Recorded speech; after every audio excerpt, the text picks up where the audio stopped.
नमस्कार, मैं वैशाली बरसैया आज फिर एक पॉडकास्ट लेकर हाजिर हूँ। मुझे विश्वास है कि आपने यह चैनल सब्सक्राइब कर लिया होगा और बेल आइकन भी दबा दिया होगा। बेल आइकन दबाने से आप सबसे पहले हमारे पॉडकास्ट को अपलोड होते ही सुनेंगे। 7 फेरों के आगे माननीय सुप्रीम कोर्ट ने कुछ और भी देखा है। भारतीय विवाह अधिनियम 1955 भारतीय विवाह के रिचुअल्स यानी वैवाहिक रीतियों को प्रधानता देते हुए विवाह की पूर्णता पर प्रकाश डालता है। हिंदू इन वैवाहिक प्रक्रियाओं में वर एवं वधू का पानी ग्रहण, वर द्वारा वधू को मंगलसूत्र पहनाना, मांग में सिंदूर भरना तथा संयुक्त रूप से वर वधू का सप्तपदी करना अर्थात अग्नि अथवा प्रतीकात्मक रूप से खम्भ के 7 फेरे लेना, कुल देवी अथवा कुल देवता के समक्ष वर वधू का परस्पर शपथ लेकर वरमाला डालना आदि प्रमुख रिचुअल्स हैं।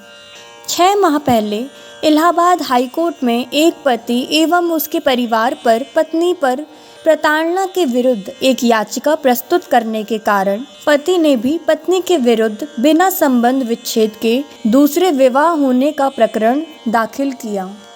इलाहाबाद हाईकोर्ट के माननीय जस्टिस द्वारा परीक्षण करने पर ऐसी कोई स्थिति नहीं पाई गई कि प्रतिवादी पत्नी ने ऐसे किसी रिचुअल को किसी अन्य व्यक्ति के साथ संपन्न किया हो। कुल मिलाकर हिंदू विवाह अधिनियम 1955 स्पष्ट रूप से परंपरागत रिचुअल्स अर्थात प्रक्रियाओं को पूर्ण करने पर ही विवाह को पुनीत पूर्णता की पुष्टि करता है।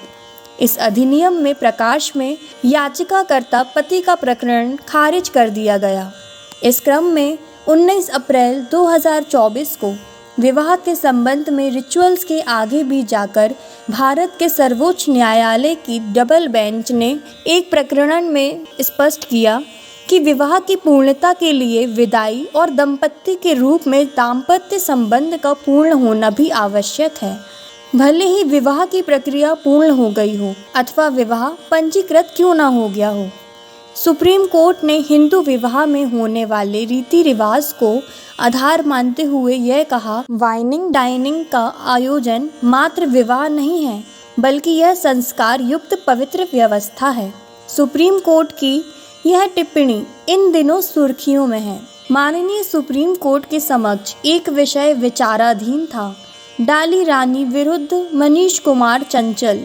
याचिका में सुप्रीम कोर्ट का फैसला हिंदू विवाह अधिनियम सटीक व्याख्या करता है। याचिका की पृष्ठभूमि इस प्रकार है। डॉली रानी और मनीष कुमार ने एक संस्था में जाकर निजी तौर पर आपस में विवाह किया तथा संस्था द्वारा जारी प्रमाण पत्र के आधार पर विवाह को पंजीकृत कराया। तदुपरांत किन्हीं कारणों से अंतिम रिचुअल जैसे विदाई जैसी प्रक्रिया नहीं हुई। परिणाम स्वरूप दोनों के बीच दाम्पत्य संबंध स्थापित नहीं हो सके। निचली अदालत में दोनों पक्षकारों ने अलग अलग प्रकार की याचिकाएं प्रस्तुत की थी। डॉली रानी ने गुजारा भत्ते के लिए तथा मनीष कुमार ने विवाह विच्छेद के लिए वाद प्रस्तुत किए गए थे। यह दोनों याचिकाएं लंबित थी। इस बीच डॉली रानी एवं मनीष कुमार ने सुप्रीम कोर्ट के समक्ष यह तथ्य रखा, हमारे बीच विवाह पूर्ण नहीं हो सका, हमारा विवाह शून्य घोषित कर दिया जाए।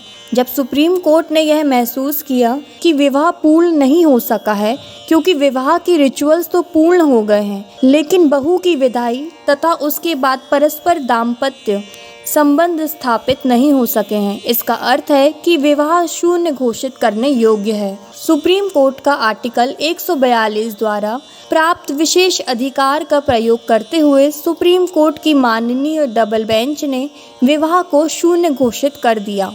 साथ ही साथ स्पष्ट रूप से निचली अदालत में विवाह विच्छेद एवं मेंटेनेंस की याचिकाएं भी शून्य करा दी गईं। धन्यवाद।